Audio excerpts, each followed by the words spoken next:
kita menghadapi currency crisis. This is the cause of the currency crisis, because the financial system can be abused, not just by rogues, but also by governments.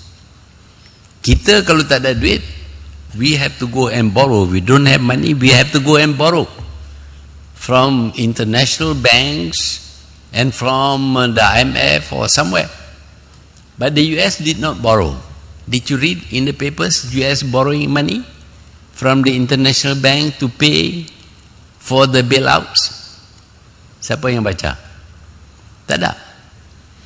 They didn't borrow money, but tiba-tiba ada $3 trillion untuk bailout. Tipu. Kerajaan tipu. That's the kind of world we are living in today. Now beyond 2020, what kind of a world would it be? More rogues, more cheats who steal money? Maybe that will be the environment. So when we try to figure out what would be the kind of world after 2020, we have to face this possibility that the cheating will go on. Unless, of course, they carry out reforms and stop this fiddling around, playing around with money. It's very important that the system, financial system, banking system be changed. So if they change the financial system, the environment will change, and probably our growth, Malaysia's growth, would be much more steady.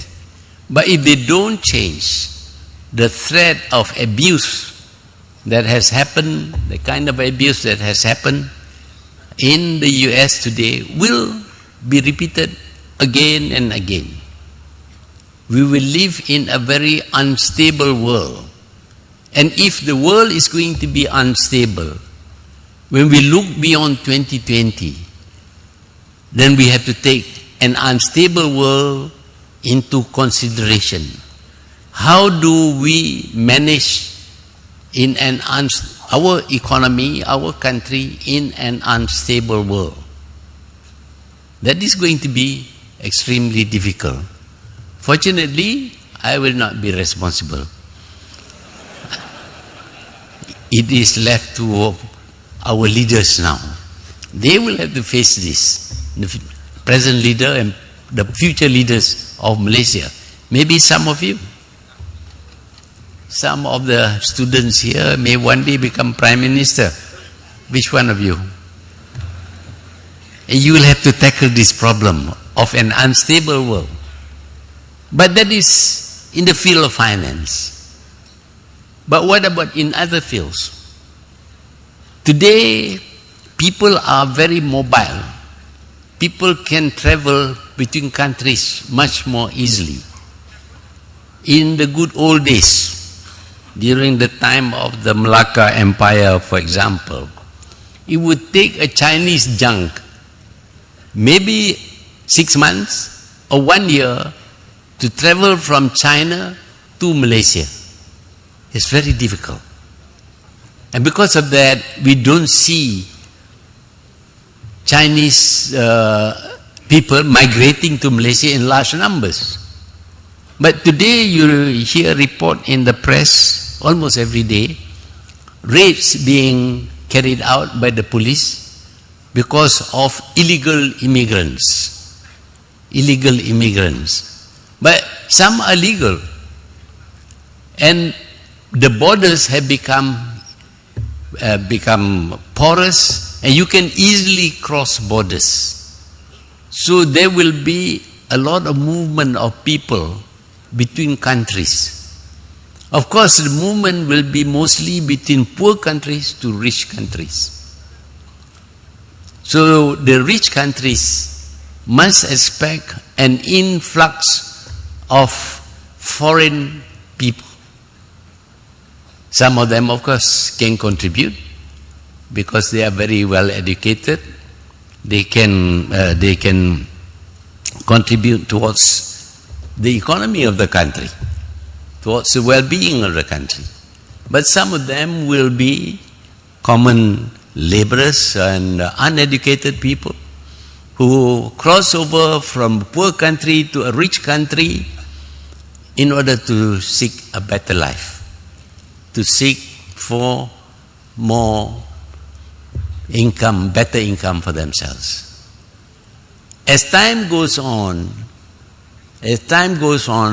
beyond 2020 to maybe 2050, it will become extremely easy for people to cross borders. Extremely easy. No matter how many people you put at the border to stop people from crossing over, they will come through.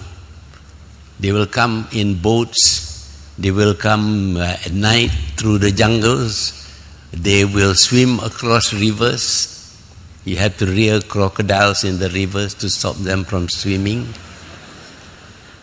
But you know, the United States is having a problem with Mexicans crossing over into California. So because the United States is of course very unhappy about this, they have border guards with dogs and all kinds of electronic detectors to stop people from crossing over the Rio Grande between Mexico and California. But so far they have failed. The United States, with all its military, its guards and things like that, they have failed. And if you go to California today, most of the people in California are Mexicans, are Hispanics. They have been able to avoid the United States security people and get into California. In fact, a Mexican once told me that we have reconquered California. You must know that California at one time belongs to Mexico. But of course the United States, as usual, keeps on taking the territories of its neighbors. California, Florida, and New Mexico, etc.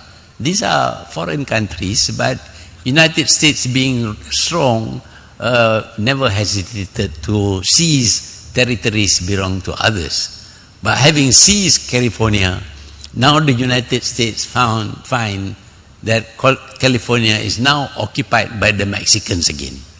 So they have taken over Mexico. So this is happening everywhere. In England, I like to listen to the Speaker's Corner. Now, of course, we are going to launch Speaker's Corner here. I went to listen to the speakers in the Speaker's Corner. There was one West Indian from maybe Bahamas or Jamaica, I don't know. We were speaking. He said, we have taken over England. The West Indians have taken over England. He says, just look at London transport. And you see all the buses are now driven by Jamaicans. So they have taken over London transport as a beginning. And of course the Indians and the Pakistanis and the Bangladeshis have taken over all the restaurants and all the sundry good shop. Kalau pergi England, kalau nak tengok restaurant,